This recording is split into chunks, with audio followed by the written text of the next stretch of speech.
So welcome to tonight's class, Hypnosis for Stress Relief and Self-Healing.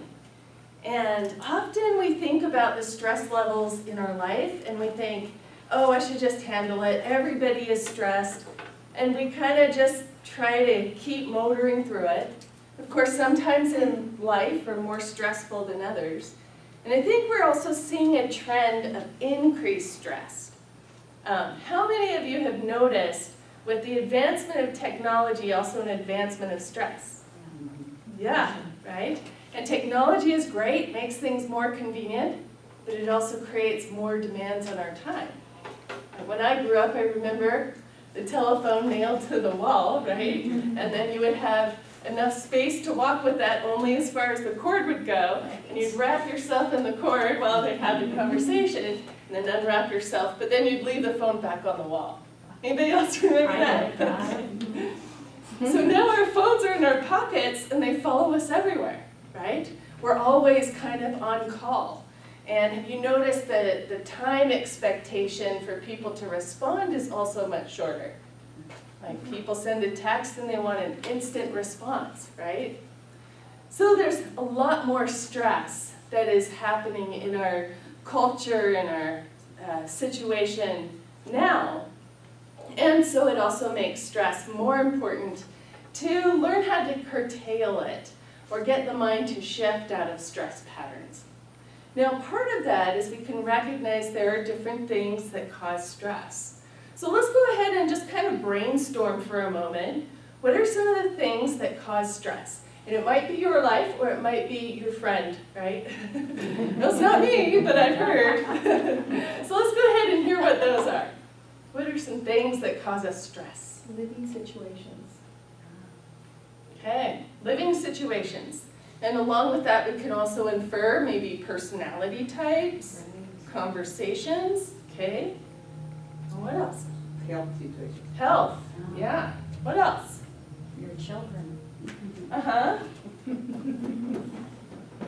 We have a mark here on the board with something. Write something on the board. Okay. Living, health, children, family. Even though we love them, they can still cause us stress. And often, we can also have stress habits around the people in our life. Our coworkers. Anyone have someone at work, well, of course, this wouldn't be anyone here, but someone that you know, that there's like a stress habit with that person. When they see that person, you kind of go into a stress response. Anyone notice that? I had that with one of my bosses. So we can recognize kind of the work environment. What else? Economy. Yeah. Economy. World issues. What else? Peer pressure. Okay, yeah. Pressure. We'll call it peers. Money and bills and stuff like that. Yeah. Money, bills. Expectations. Yeah. Expectations. It can be timelines that are known. It can be also expectations that are not known, right? True. Anyone have hidden expectations among family and friends? Okay. What else? Old thought patterns. Thoughts, yes.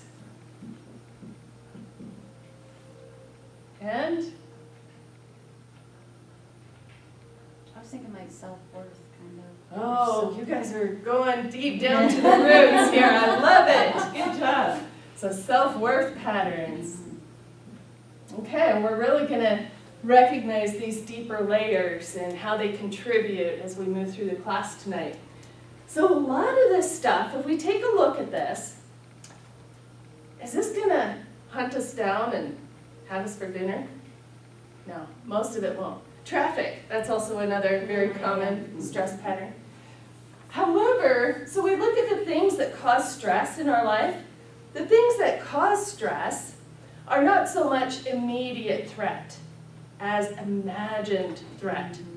if we think about the things that are causing stress, we can look at the what ifs. What if this? What if that? That's a worry pattern. We can also recognize that there's imagined stress connected to a lot of these things. What if I can't pay all of the bills? What if my children or family isn't listening to me, or stuck in their way of seeing things? So we can have a lot of different patterns around that. So here's the tricky thing when we talk about stress. Our stress response comes from autonomic, I like to refer to it as automatic because it's easier, the autonomic nervous system. Raise your hand if you've heard that before. Okay, good. So basically there's two parts of our nervous system. One end is that stress response. You've probably heard it called the fight or flight response, right? Yeah. And then the other end, when we're not in fight or flight, what are we doing at the other end of the spectrum? Easy way to remember, rest and digest. Yes, calm, right? So what happens from our history of evolution, the people that have survived, right, are the ones that had this dramatic stress response when they heard a rustle in the woods and, being chased in the woods or something, some immediate danger. They had the stress response, which allowed them to fight or flight, fight off an attacker or run away. So now in our culture, we have a lot more safety and comfort. However, our body is still operating on these two ends of the spectrum. So right up here, one is fight, flight, and rest, and digest. So a lot of the things that are causing this stress are not immediate danger, but our body reacts as if it is. We can't, it's usually not appropriate to, fight off the boss or run away from your office, right? So what happens at work? We go into this stress response, and then what do? Sit in it all day? We sit in it all day. That stress stew, right? And we try to breathe through it or get our mind back on track. Well, if we start recognizing our stress habits and patterns, we can also, one definite approach is to de-stress after we're stressed. That can be very useful. And what are some things that help us de-stress? Meditation. Meditation, yay! Deep breathing. Deep breathing, great. What else? What's that? Working out, exercise. Working out, exercise. Yeah, we'll look at those things a little more closely. So that's one way to get your mind to shift out of stress. And we can also look at how can we get the mind to not stress as much. You might notice some people who handle stress very well, and then other people who tend to really be derailed by it, right? The difference is what the mind is running in the background.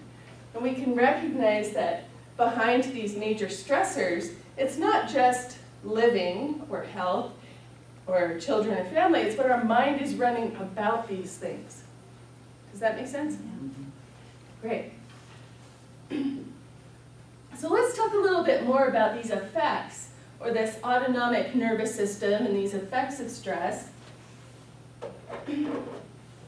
We're going to clear these off here.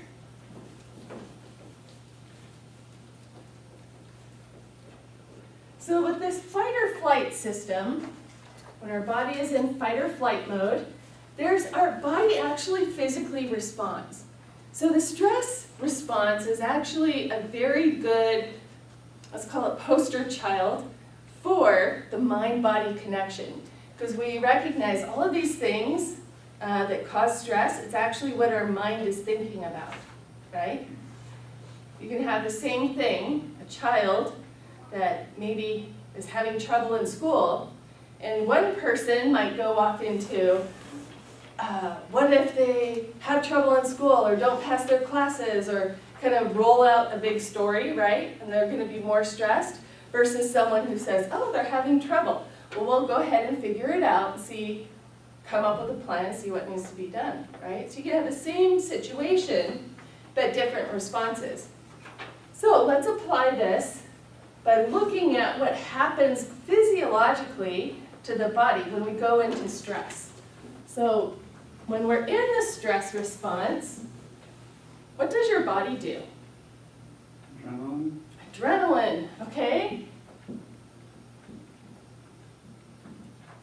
What are the effects of adrenaline? Increased blood pressure. Yes, increased blood pressure. What else? Headaches. Okay, yeah, tension. We can get headaches. So when the body is going into that stress response, it's preparing to fight off an attacker or run away. And that's our survival instinct, right? And so our body physically gets ready to do that. It releases these stress hormones, namely adrenaline, epinephrine, and cortisol. Adrenaline gives us that energy boost, right? So we get that energy boost, and now your body's blood pressure increases to make that available. Now this is a little bit of biological trivia. Your body can only run about 2/3 of its blood pathways at a time. So your body has miles and miles of veins and arteries in it. So what your body does when we get stressed, it pushes the blood out to your skeletal muscles so you can be active, fight off an attacker or run away. And, which also means your blood kind of goes away from your brain. Anybody experience that? Stressed? So difficulty thinking or like lack of focus? Yeah. Scattered thinking? Memory loss. Memory loss, yeah. Difficulty with memory. Increased heart rate goes with blood pressure. Heart rate. Okay, so we can recognize, now this is a natural part of how our body is geared to operate, and the challenge that we're seeing now is that our body is spending too much time in this fight or flight, and we're not coming back to rest and digest as often or as much. So let's talk about this other end of the spectrum, the rest and digest. And this is your autonomic nervous system. So what happens when we're in calm? Rest and digest. What does your body do? Radical thinking. Yes, repair and Radical thinking. radical thinking, okay. Repair, let's call it clear thinking. Clear thinking. So when you're doing rest and digest, this could be meditation, it could be relaxation. How does your body feel when you're in that state? Good. Yes. Good, right. We get physical effects. Heart rate goes down, blood pressure goes down, and remember the blood went to our muscles in fight or flight. Where is it going to go when we're in rest and digest? Organs for digestion, and the brain. So that's where we get this clearer thinking, this better focus. Anyone notice that if you get stressed and with maybe a problem or a deadline at work, and then you just kind of take a break, walk away from it for a little while, and then you come back and you get yourself calm, and you come back to it, you start seeing options that you hadn't noticed before. It's almost like your brain can figure it out. So our brain does better problem solving when we're in rest and digest. Now there's also another piece of the puzzle that when we're in fight or flight, the body moves its energy away from healing and repair, and it moves it into, the skeletal muscles to fight or flee. However, when we're in rest and digest, our body goes to digestion, and also this is where it does repair and immune function. How many of you noticed that in college, when finals came, everybody got sick like the week of finals, For either sure. before or after, right? That high stress level, if our body is in high stress a lot of the time, it's not actually working on this repair and healing function. And so you can see how important it is to get the body back to rest and digest, the healing and repair mode for your body, right? Okay, any questions about this? All right, so on your papers I have some fun trivia. Did you know job burnout, 25 to 40% is caused by stress? Now here's another one. The Center for Disease Control says 90% of doctor visits are due to have some element of stress behind them, right? And like that health, when our health is not as up to par, we can feel that stress. Stress is also linked to the leading 6 causes of death: heart disease, cancer, lung ailments, accidents, cirrhosis, suicide. And depression, which is only one type of stress reaction, is the predicted leading occupational hazard of our time. So we can recognize getting a handle on stress, or getting the mind to stress less, can be really important, not just for our daily mental health and decision making, but also for our health. And we recognize that physically there are benefits to getting the body back into rest and digest. It's important for your body to come out of that stress response so it can rebalance itself. So a lot of people that are dealing with health issues have some kind of underlying element of stress, and we'll dig a little deeper on that. Okay, so on your notes, there's these 2 segments, a box on the left and a box on the right, and that's just to help you remember the autonomic nervous system. Now here's the thing, when we're in rest and digest, when we're in rest and digest, our body isn't doing the fight or flight as much, right? But when we're in fight or flight, it's not doing the rest and digest. So it kind of moves back and forth along that spectrum. So one end of the spectrum is engaged while the other one is kind of taking a break.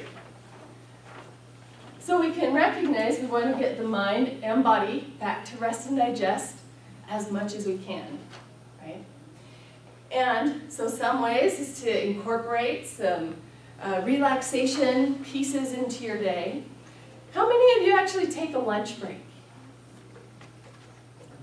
We got like 1 out of a group of about a dozen here. Right, and so that's another thing that's kind of, getting weeded out of our Nobody workplace. in here takes a lunch break except for me. No, you're the star pupil. Like a lunch break is good. Even just taking a few minutes out of your workday, whether it's walking around the office, walking around the block, or just having some quiet time, can help get you back to a calmer state of mind, right? So we're going to try something that's a little fun here. I want you to go ahead and find your pulse, and it's right off the side of your neck. It's one of the strongest ones. Everybody, give me a nod of your head when you have it.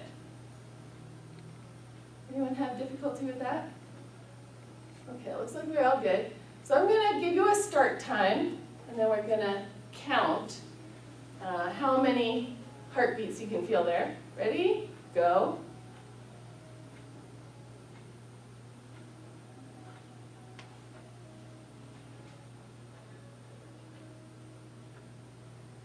And stop. Okay, so let's hear some numbers. And we're going to start probably here with, what was your name again? Susan. With Susan, and then we'll go around this way. 18. Okay? Jerry? I lost track when my watch says 70 beats per minute. Oh, yeah, you got technical. Great. And 15. 15, 24. 24, okay? 17. 17, 15, 15, 22, 22, okay? 16, 15. 15 and 16, great. Okay, so that gives us a baseline. That's the heart rate, how many beats per minute. So we can times that by 4, and that would give us the heart rate per minute. But we can also just do a quick comparison here. So recognize that what we think about as we went through recognizing what causes us stress, what we think about directly relates to how the body responds. If we're thinking about not paying the bills, thinking about a difficult conversation, our body goes through that physiological effect, right? So by contrast, we're going to go through kind of a short meditation to just show you how quickly your mind can kind of rebalance and calm your body as well. Okay? So it's just a quick visualization. We're not going to take more than 5 minutes here, but go ahead and just put stuff off of your lap and get comfortable. I'm going to close the door here. And I'll just kind of walk you through this. And this is also to show that meditation doesn't have to be super long or extensive. And I'll give you some easy tools tonight that you can start working with this on your own as well. So go ahead and just sit back, relax, and get comfortable. And take a deep, gentle breath, breathing that breath in. And filling your lungs, holding that breath. Imagine you could gather up stress, tension, worry. And focus that into your lungs and release it. And now taking another deep and gentle breath, breathing that breath in. And filling your lungs, holding that breath in your lungs. Gather up stress, tension, worry, as if you could just gather it out of your body, focus it into your lungs, and release it. And then just focusing in on your breath, and you might do this with your eyes closed if you can relax a little more as you go internal. And just breathing easily and naturally, and noticing that flow of breath in through your lungs, as it moves through your body and you release it. Breathing easily and naturally, noticing that flow of breath. And now we're going to just imagine a white light, much like the light of the sun, beginning to shine down through the top of your head and letting it flow through your face, your neck, your shoulders, your chest, your back. Letting that healing light pour through your body as if it's washing away all of the stress, all of the difficulty, washing it down through your body, down to the bottoms of your feet, as if the bottoms of your feet are opening up and all of the difficulty is simply draining down into the ground, down to be recycled. And as that light flows through you, from the top of your head to the bottoms of your feet, it's just letting go of the tension, washing away the difficulty. And now you can even feel that light as if it's beginning to soak into the cells and tissues of your body. And feel it begin to expand out around you, as if you're glowing with that light. Feeling that light soaking into your cells and tissues, and then also radiating out around you until it feels as if you're kind of wrapped in a bubble of light. Just feeling that calm, that connection. And notice that bubble, that you can expand it out further. You can also draw it in closer. For now, imagine pulling it back into your skin, as if you can feel the outline of it on your body. Now, feel the heaviness of your body, heavier and heavier, heavier and heavier. And now simply reverse it, reversing gravity, feeling lighter and lighter, lighter, more free, almost as if you're floating. And in your mind's eye, imagine that a beautiful beach scene opens up ahead of you. And as you look out into this beautiful beach scene, you might see the bright blue skies overhead, feeling the warmth of the sunlight all around you. You might even feel the moisture in the air, or hear the roll of the waves on the shoreline as they rhythmically wash, waves coming in and heading out. Waves coming in and heading out. And you might even feel the sand under your feet. And you can just take a moment there to relax into this place. Notice there might be a place to lay down or relax. Maybe there's a hammock. You can kind of create whatever you choose here. Hearing the wash of the waves as they come into shore and roll away. And just feeling yourself relax more and more deeply as you just think about this beautiful beach and time and place to just relax, feeling more and more comfortable. Now I'm going to bring you back from the beach. Imagine walking back up the trail. And I'm going to count from 5 back to 1, 5. Carrying with you that sense of calm, even the rhythm of the waves. 4. Feeling that deep sense of relaxation. And 3. Feeling more and more relaxed. And 2. Coming back to the room around you, coming back to your everyday awareness. And 1, all the way back now, opening your eyes. Now I want you to go ahead and find that place, your pulse again, right to the side of your neck. And for those of you who are technologically savvy, you can do that as well. You can have Google take your pulse. All right? And once again, I'm going to give you a start time, and I want you to count. 15 seconds here, go.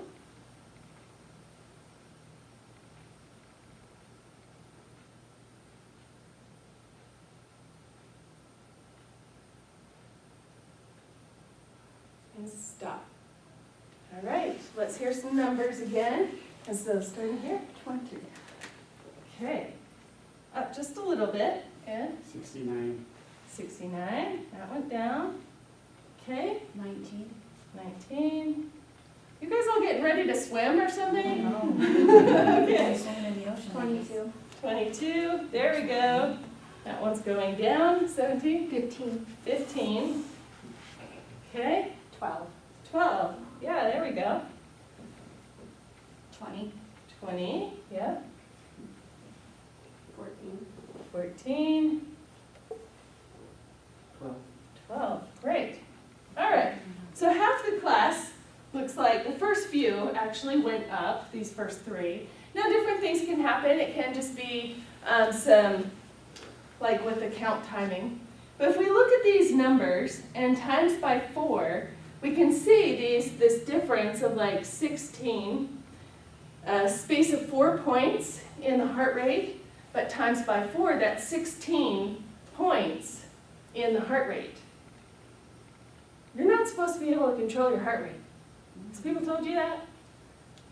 Well, these are automatic functions of the body, right? We're not supposed to be able to control or get the body to lower heart rate, blood pressure.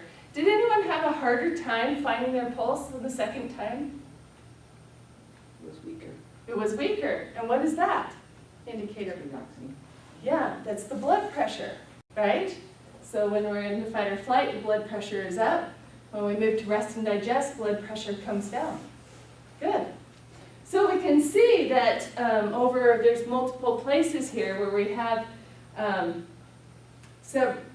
several points. So here's probably our biggest drop there, the 4 points, which would be 16 beats per minute that changed. Here, 2 points would be 8 beats per minute, still noticeable. And I don't know, I think these first 3 people were taking off their clothes and getting ready to jump in, right? So I want you to get this, that your body is affected by what you think. We only took 5 minutes here. Could you fit this exercise in during your lunch break? Sure. 5 minutes. Well, my Could lunch you break. reach for it? Everyone wants your lunch break. So here's an easy way to fit something in. Now you can also take, I'll have the class tonight recorded as well.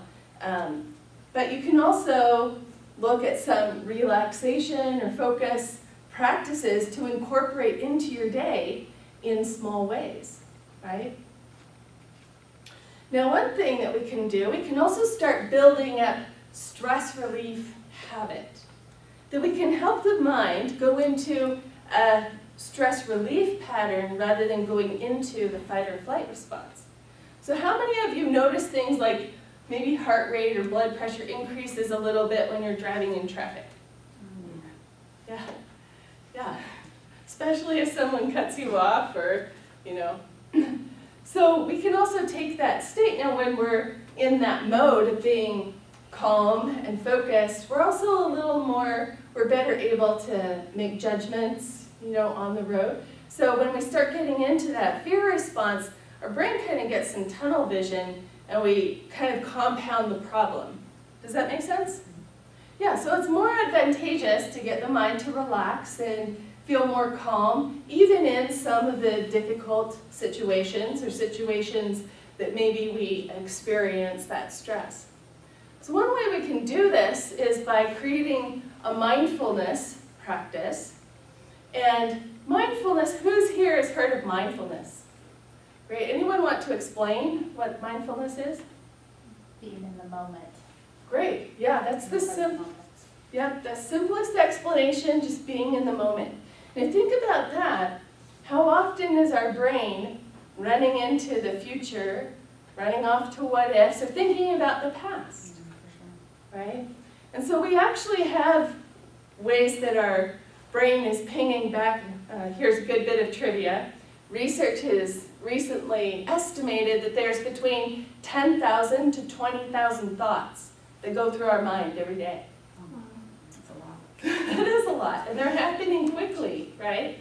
And so we can also have these stress habits. Just like we have habits in what we do, like overeating or smoking or craving the wrong foods, we can also have habits in what we think and how we feel.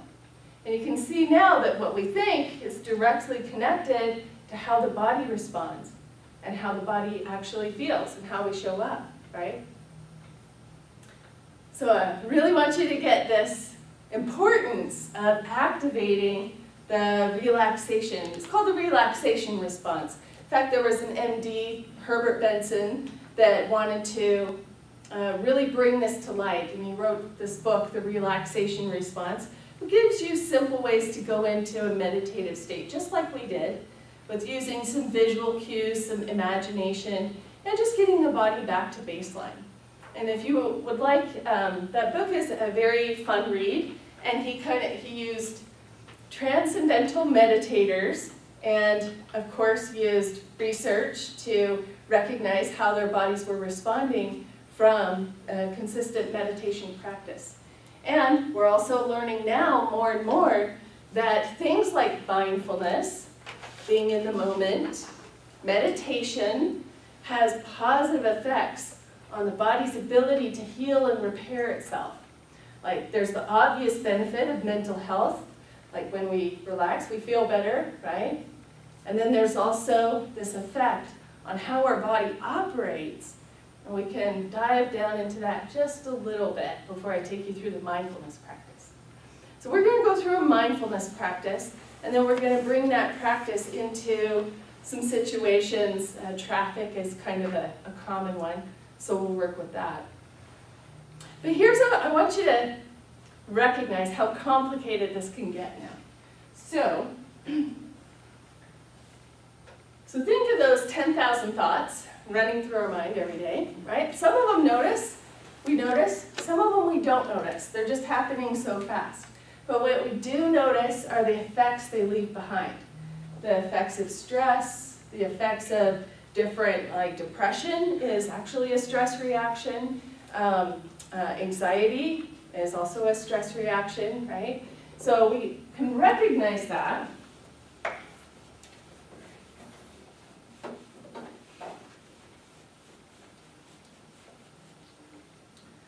Okay, so if we think about the mind, a good analogy is an iceberg. So there's a place on your sheets there if you want to take notes. You can, in the box on the bottom right, you can go ahead and draw an image of an iceberg. And so the top part that's above the surface, any guesses how much of the iceberg is above the water? 10%. Very good. So it's about 10%. And so that means 90% is below the water, right? So this is how our mind works. It's a metaphor for how our mind works. So at the top part, the 10%, that's what we see, that's what we're aware of. This is our conscious, everyday, goal-planning mind. We say, I'm going to exercise 3 times a week this week. I'm going to stop smoking or stop eating sugar. Anybody heard those before? Sure. So we set that at the conscious level, make our goals. So now I want you to think just below the surface represents information that we can access quickly or because we use it often or recently. So think about your phone number. Everybody know their phone number? Okay? And so that's easy to retrieve, right? But now I want you to think about your 5th birthday. Who here remembers their 5th birthday? Not anybody in this group. I usually have one because they have a picture that they've reviewed. So if we think about the deeper past, it's still kind of stored in the archives of the mind. Just because you don't remember your 5th birthday doesn't mean it didn't happen, right? If you're here, you had a 5th birthday. But we don't think about it very often, and so for efficiency, our mind just kind of stores things as if these are memories, one on top of the other, and the ones that are easier to remember are the ones that are more recent, keeping useful information at the top, right? Now, some memories might be very strong, and so those would be ones that our mind might replay or retrieves quickly. However, for the most part, we don't have to think about all of the pieces of childhood, and it frees up our mind to be able to do some other things. And if you think about, so we can call this deeper part, the subconscious would be just below the surface. And then these deeper files of the mind, these archives of the mind, are what we call the unconscious. It's still part of how our mind operates, it's just not in our conscious awareness. And sometimes these stress habits or these patterns can come from this past history. Anyone here been in a car accident before? And then from being in that car accident, especially the first little while after you getting back on the road, did your mind go back to thinking about that accident? Yeah, so we can have like stress habits or triggers from our past events. Now here's another thing that the mind can do. It's like, oh, this bad thing happened in the past. What if it happens in the future? And starts projecting it into the future. And that's where we get worry patterns, right? What if this? What if that? So one way that we can help the mind kind of update is we can recognize, okay, what are these habits, patterns, or even programs? Whatever your mind is running automatically in the background is coded in this deeper part, these deeper layers of the mind, the unconscious mind. If we recognize them as habits, brain habits, then we can also recognize that there's an easy way to change them. And we can also have associated habits and beliefs that compound over time to create a stronger stress reaction. In fact, one of my clients was diagnosed with fibromyalgia, and when we were talking about, okay, what is your mind kind of running in the background, she recognized that there are some different patterns included in the stress response that would then set off, or that would then trigger kind of this fibromyalgia response. And what we recognized, think of, I need to be perfect. So that's a belief system, right? Where does that come from? Probably down through our childhood years, right? Being marked wrong on tests or grades, or growing up in Utah. Yeah. Need to be perfect. I have to get it all done. Now, at a deeper level, where does her mind go to if she doesn't get it done? Oh, I failed. Shame. I'm not good enough. I'm not good enough. So you can hear, like, these are all part of the human experience, right? And some of these deeper level patterns. So if we want to really help the mind shift these, it's very useful to address, I call them the I'm nots. I'm not good enough, I'm not worthy, I'm not deserving, I'm not important, blah, blah, blah, blah, blah, right? From our culture, our system environment, most people have some of these kind of recirculating in the background, but we can also help them update more quickly and effectively using hypnosis. Now, anyone tried like affirmations? Yeah. I am good enough. I'm confident. I'm amazing. And right? people like me. And people like me. And they feel great for the moment that you say them, right? And then what happens? Oh, our mind goes back to its old habits and patterns, right? Because these are essentially wired into the network of the brain and how it operates. In fact, your brain is made up of these neurons that connect together in a string. Is everyone familiar with that? And so when one of these strings, you kind of think of it as like stars that connect, or kind of a roadway through your brain, when something gets triggered, if it's repeated through time, this pathway gets strengthened. And so some kids, they got pathways that said, you are amazing, you are confident, you can do anything. And some kids got repetition, like, you're not good enough, you're not going to measure up, you're not as good as your older brother, whatever, right? But keep in mind, these are just old ideas that got stuck. And we can help the brain update and change these old habits and patterns. So, in fact, the next class that will actually update the I'm nots is September is Better Relationships. So we meet here every second Wednesday. Next class will be using hypnosis for better relationships. And I think it's the one after that is confidence and self-image, which directly relates to these I'm not patterns that our mind picks up. So you can make a note of that if you want to come to that one. So what we want to do today is we're going to take one of these stress triggers and we're going to help the mind create a new habit around it so that you can bring this inner calm to some different situations of your life.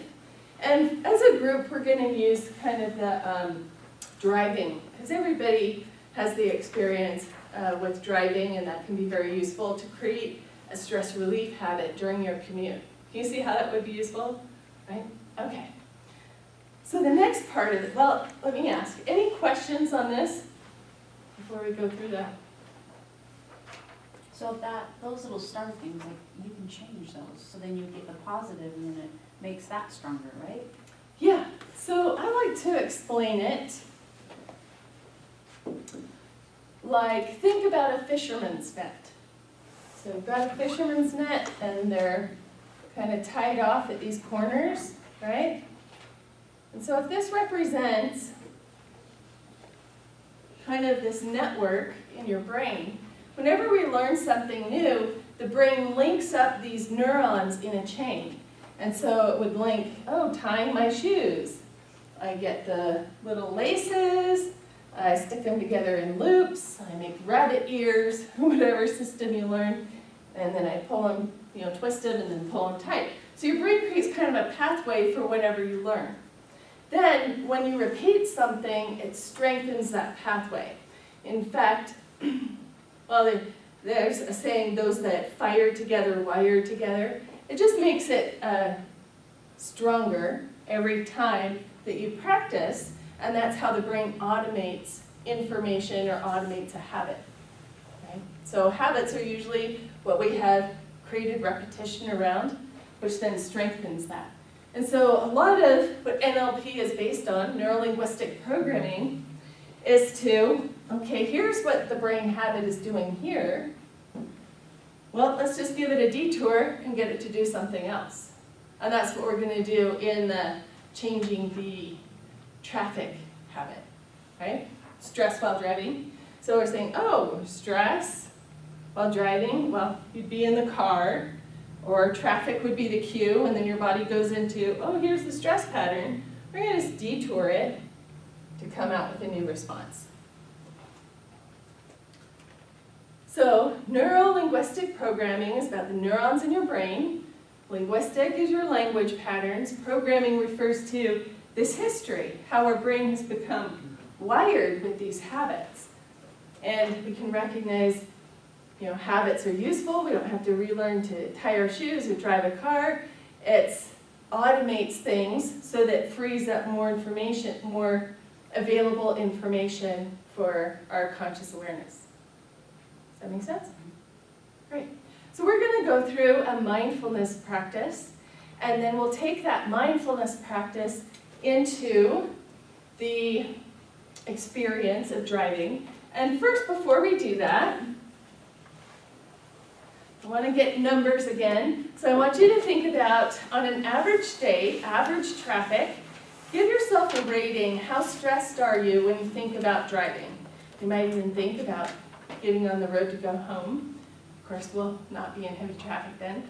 But from a scale of 1 to 10, how stressed do you feel when you drive in traffic? Give yourself pick a number from there. 10 is high stress. 1 is I'm so calm, I'm zen, right? Okay, and we'll start with Susan. Probably 5. Okay? Depends on if I'm trying to get there on time or not.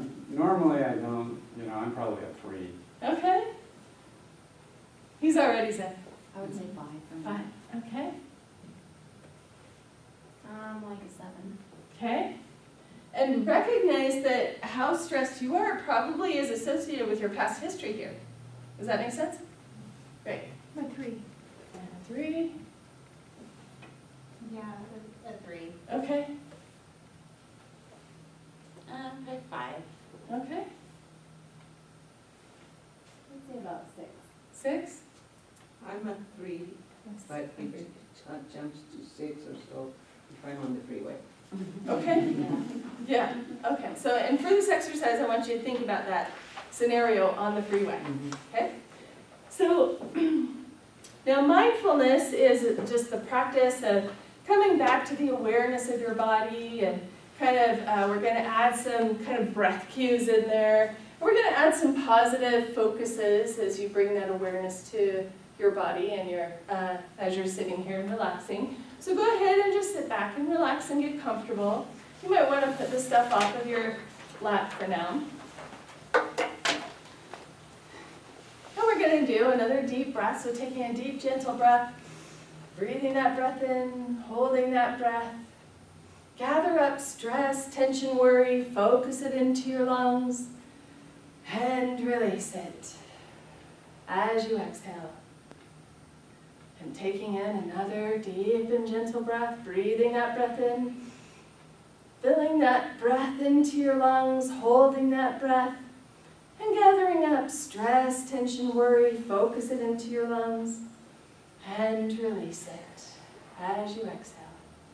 And you can do this with your eyes open or your eyes closed, however is easiest for you to kind of relax and focus. And with the next breath, as you breathe in, I want you to imagine breathing up through the bottoms of your feet, breathing up through the bottoms of your feet, and bring your awareness to your left pinky toe. As you bring your awareness to your left pinky toe, go ahead and release that breath. And now with the next breath, breathing up through the bottoms of your feet and bringing your awareness into your right heel. As you bring your awareness to your right heel, paying attention to the skin, the outline of your heel, you might even feel your shoe or your sock as you focus your attention into your right heel. And the next breath, breathing up through the bottoms of your feet, bring your awareness up through into your left ankle. The place on your ankle that is the inside of your ankle. As you bring your awareness there, you might even imagine the curve of that bone as it protrudes on that inside. And just noticing how the right ankle feels. It might be temperature. Maybe there's clothing on your ankle, or maybe it feels free. And the next breath, breathing up through the bottoms of your feet, up into your left calf. And focusing your awareness there in your left calf. And paying attention to how that area of your body feels. And just noticing what there is to notice. And the next breath, breathing up through the bottoms of your feet, all the way up into your left knee. The top of your knee, noticing the form, the area of your knee, the curve of your knee. Notice you might feel clothing around your knee. Once again, just noticing what you notice. And the next breath, breathing up through the bottoms of your feet.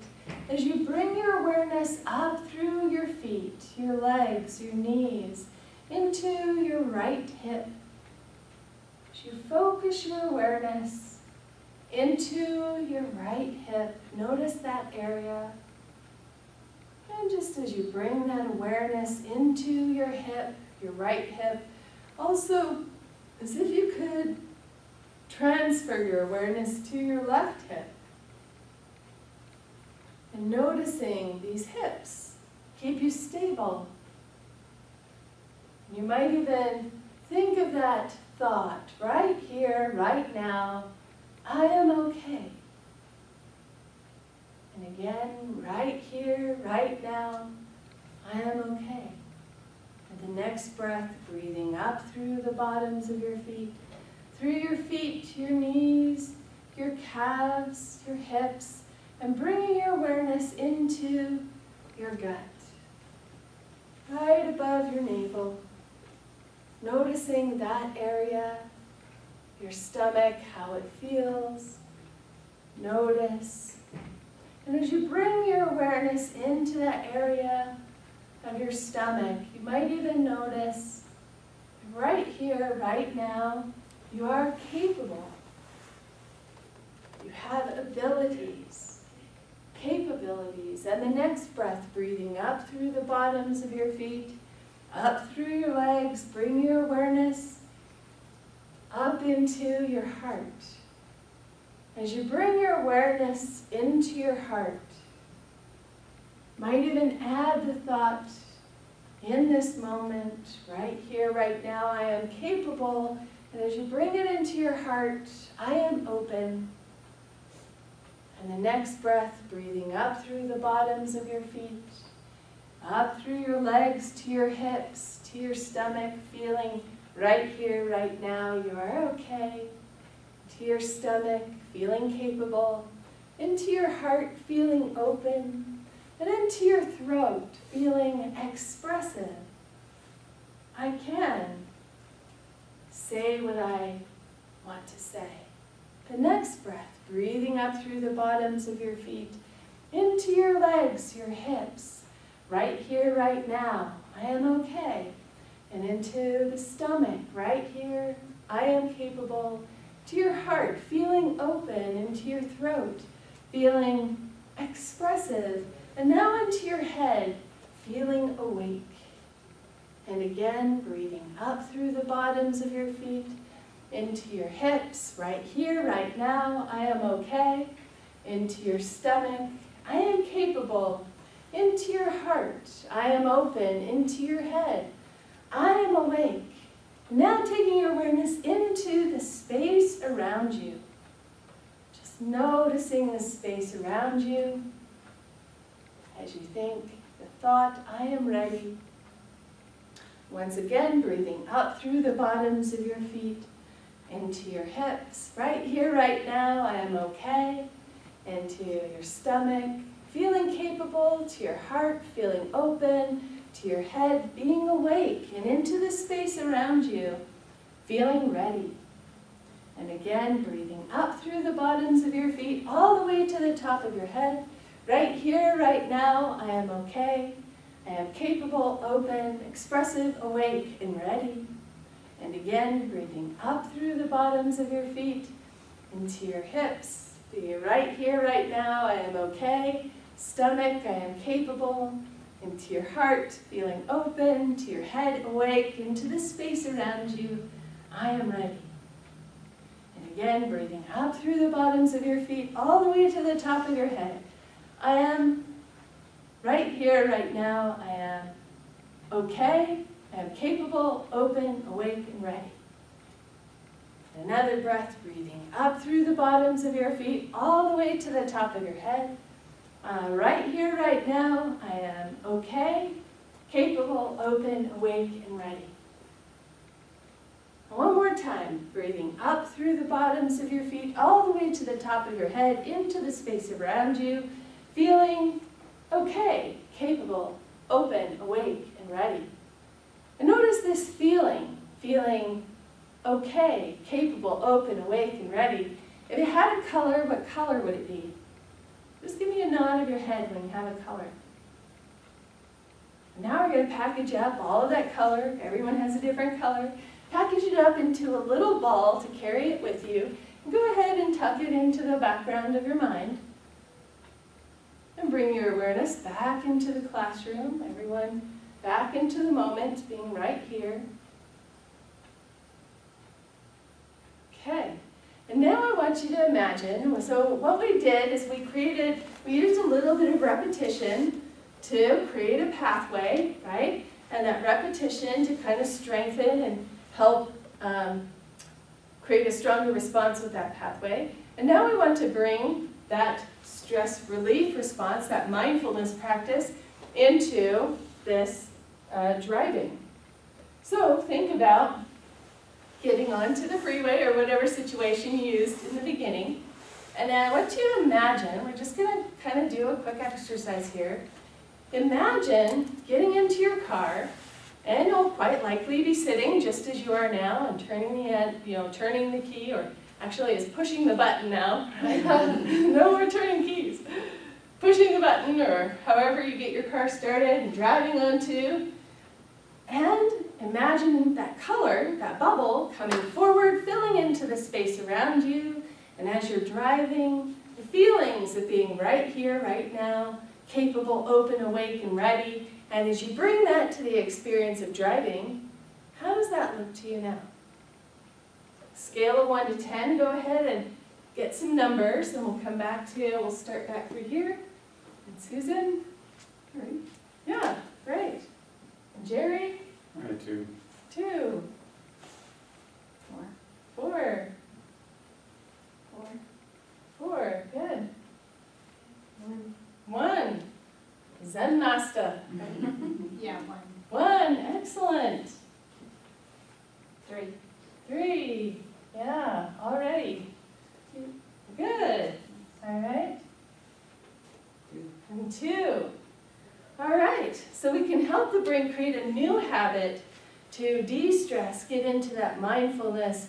Now, when we're in the stress response, the body's trying to protect us by reacting to immediate danger, right? But especially in traffic, it makes more sense to be in a calm state of mind and a aware state of mind rather than to be in that fear response, right? When we're in that calm state of mind, we're a little more intuitive. We can be more aware of what's going on around us. When we're in fear mode, we kind of get tunnel vision. Does anyone notice that? Yeah, great. So now you can take that process that we set up for you, and you can also access it quickly in the future. So everyone remember their color, the bubble and the color? So that's a different way of telling this automatic mind, hey, we want to use the mindfulness that we learned to come into this situation. So you can take that same color, the bubble, mindfulness, and now you can bring it to other situations. Say there's a coworker. It just kind of sets you up, right? Or say there's that difficult conversation, whether it's family or at the workplace. Now bring in the mindfulness, your bubble, your color, and from that place of feeling, right here, right now, I'm okay, I'm capable, open, expressive, awake and ready. You might notice how that'll start to shift how you face that situation. Does that make sense? So now all you need is a little more repetition. You can repeat that process, or you can also take those elements and the bubble, the color, and take them into the different situations. And the more that you practice it, the stronger it will become. Just kind of like a muscle or building a new habit, right? Okay. Everyone see how this is useful? And what if you were to create a stress relief habit every time you stepped on the brake to stop at a red light? Oh, stress relief. Instead of, I'm angry, why is the light red? After every red light. So now you can start using some triggers, some things in your life that you do every day as building up a stress relief habit rather than going into the stress response.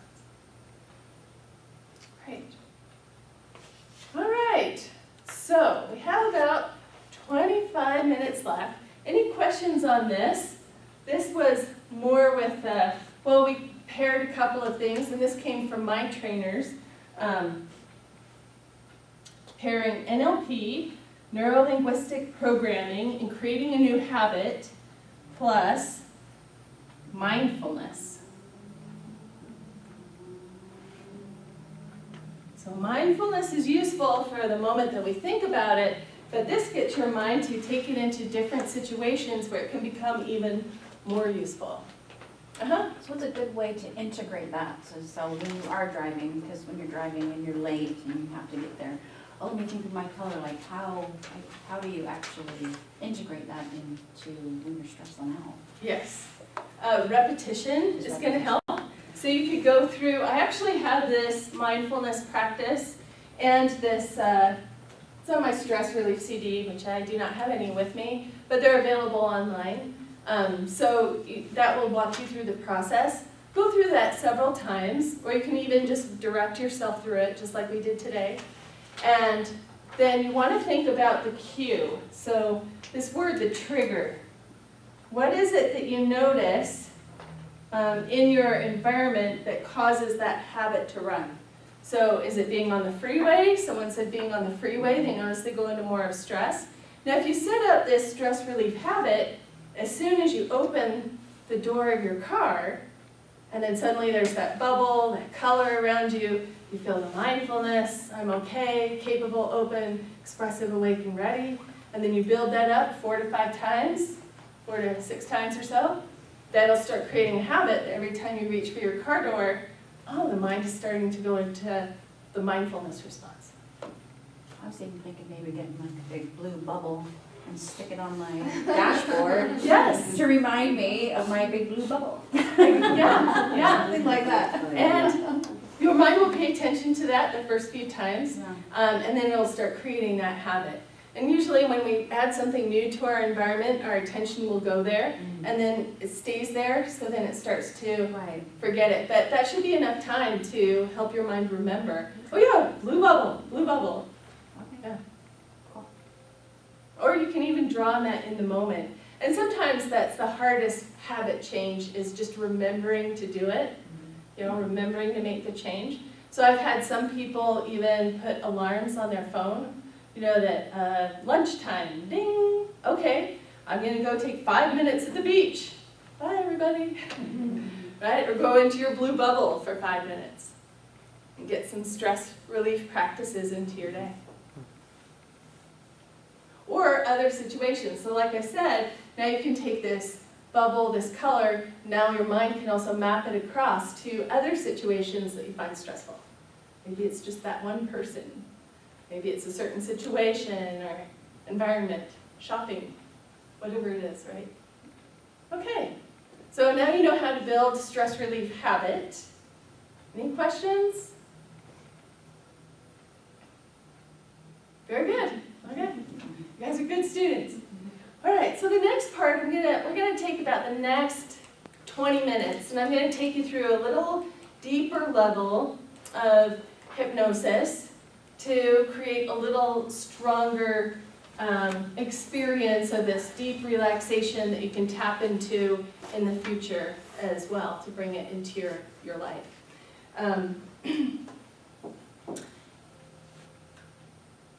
So, any questions about how many people have experienced hypnosis before? Okay, so we have some new folks. So what we do with hypnosis, it's, anyone seen a stage show? So therapeutic hypnosis is a little different than stage shows. What they do on the stage show is they call a bunch of people up to the stage, the hypnotist runs through confusion patterns, and then the ones that kind of get confused and look to the hypnotist for direction, those are the ones they keep. And everyone else they send back to their seats. Oh, they can't be hypnotized. So not many people can actually go into a relaxed and focused frame of mind through confusion. So therapeutic hypnosis, we don't do what the stage shows do. We don't want your mind to blank out or not remember. Therapeutic hypnosis, we just use relaxation and focus techniques. Getting the mind to relax, and we're really looking for this place where the conscious mind is active, so we don't want you blanking out or not remembering. You can kind of sometimes feel like your mind wanders off and comes back, that's okay. But we're looking for this place kind of where both of or these parts of your mind are all working together. So your deeper automatic mind and your conscious mind, kind of that place where they can work together is what we're looking for. It can feel very similar to if you've ever missed a freeway exit, or feels very similar to meditation. There's a very fine line between hypnosis and meditation. Hypnosis tends to go a little bit deeper than meditation, and most people find that hypnosis is actually easier. How many people have kind of struggled with keeping their mind focused with meditation? Yeah, because it likes to wander off. Give it some quiet space, what does it do? Oh, I should go through my shopping list, right? Or I forgot to put my clothes in the dryer, right? So, For sure. yeah. So, hypnosis, we're really directing and focusing the mind. And the simplest explanation that I like for hypnosis is helping this automatic mind switch its focus. So we're giving it some new things to focus on to replace these old habits, patterns that it has been running. And we can recognize anything your mind is running automatically as a habit, and it's a habit of thought or habit of a feeling. So what if we just gave it a new focus, it can shift its habit and run a new program for you. Well, it can run new programs on how you think, how you feel, even how your body relates to this stress response, and even how your body comes back into its balance.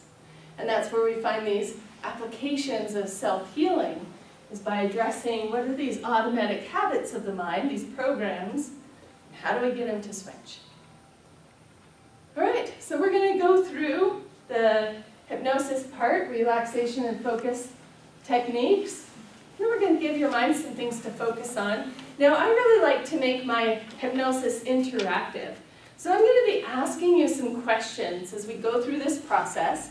And I'll have you just nod your head to make sure that you're following. But also I want to give you some space with the quietness of your mind so you can find some of your own answers for your own life and what's going on for you. Would that be okay? Great. All right. So go ahead and sit back and relax.